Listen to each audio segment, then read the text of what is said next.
આજથી ધોરણ 10 અને ધોરણ 12 બોર્ડની એક્ઝામનો પ્રારંભ.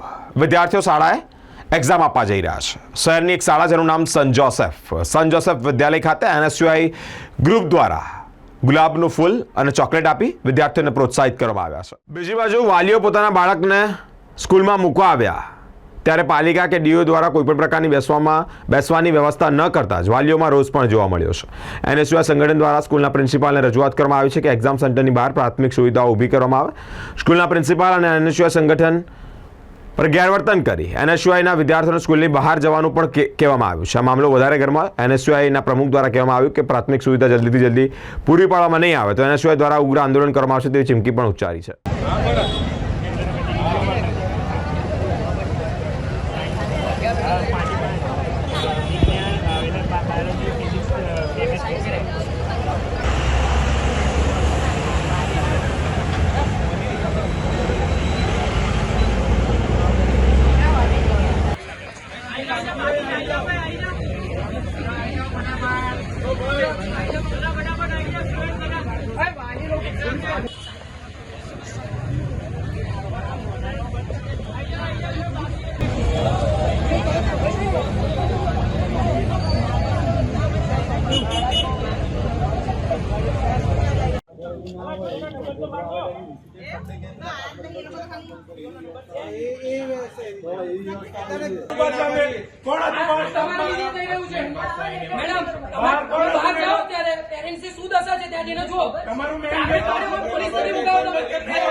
પોલીસ વાળાને તમે કોઈ બહાર ઉભો નથી રાખ્યો. ટ્રાફિક ત્યાં થઈ રહ્યું છે, ફૂલ તડકો પડી રહ્યો છે, પેરેન્ટ્સ માટેના પાણીની સુવિધા છે, ના કોઈ ટેન્ટ છે. તમે કર્યું શું? ખાલી બેઠા બેઠા પગાર લીધો છો તમે.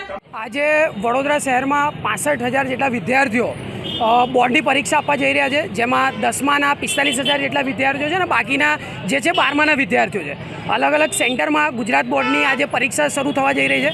આજે ભર બપોરે તમે જોશો કે અહીંયા વિદ્યાર્થીઓ તેમના પેરેન્ટ્સ સાથે પણ આવ્યા છે અને બોર્ડનું પેપર એક એવું હોય છે કે પેરેન્ટ્સ એમની બહાર રાહ જોતા હોય છે કે વિદ્યાર્થી જ્યારે પેપર આપીને આવે ને સાથે અમે એમને લઈને જઈશું.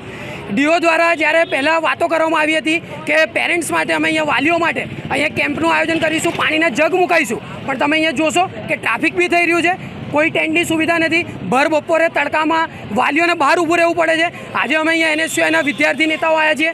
અહીંયા જે વિદ્યાર્થીઓ એક્ઝામ આપવા જવાના છે તેમને અમે ચોકલેટ અને ફૂલ આપવાના છીએ અને કહેવાના છીએ કે ભાઈ કે તમે જે બી પેપર આજે તમારું શરૂઆત થઈ રહી છે તે શાંતિપૂર્ણ આજે લખજો, શાંતિથી એટેન્ડ કરજો અને ભગવાન માતાજી સરસ્વતીને પણ અમે પ્રાર્થના કરી છે કે જે પણ અહીંયા વિદ્યાર્થીઓ પરીક્ષા આપવામાં આવે તેમનું શાંતિમય પેપર જાય અને તેમનું ઉજ્જવળ ભવિષ્ય રહે. ટેન્ક તો લગાવવામાં આવ્યું નથી ડીઓ દ્વારા, પરંતુ પાણીના જગ પણ મૂકવામાં નથી આવ્યા. વિદ્યાર્થીઓ અહીંયા પ્યાસા ઊભા છે.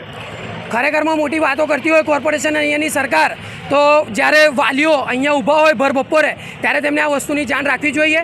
તમે જોશો કે અમુક સ્કૂલોએ ટેન્ટ બંધાયા છે, તે તેમના પર્સનલ ખર્ચેથી સ્કૂલોએ મંગાવ્યા છે, પણ ડીઓએ આમાં કોઈ પણ જાતની સાવચેતી કે કશું લીધું નથી.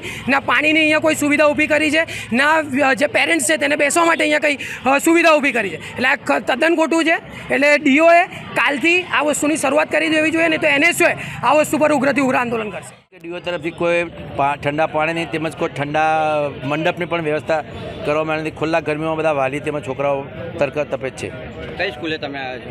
આપણે જોસેફ સ્કૂલ, આપણે નવાડ સન જોસેફ સ્કૂલ. તમારા બાળકનો નંબર અહીંયા આવ્યો છે? આ ત્રીજા માળે જ છે. આ સેન્ટર આપ્યું અને ડીઓ આવી મોટી મોટી વાતો કરતા હોય કે અહીંયા ટેન્કની ને પાણીની દરેક જગ્યાએ સુવિધા કરીશું ને અહીંયા નહીં કરવામાં આવ્યું. ડીઓ તરફથી કોઈ માણસ બી નહીં, સરકારી માણસ બી કોઈ હાજર નથી અને સ્કૂલના પોલીસ પણ નથી, સરકારી માણસો સ્કૂલના માણસો પણ હાજર નથી.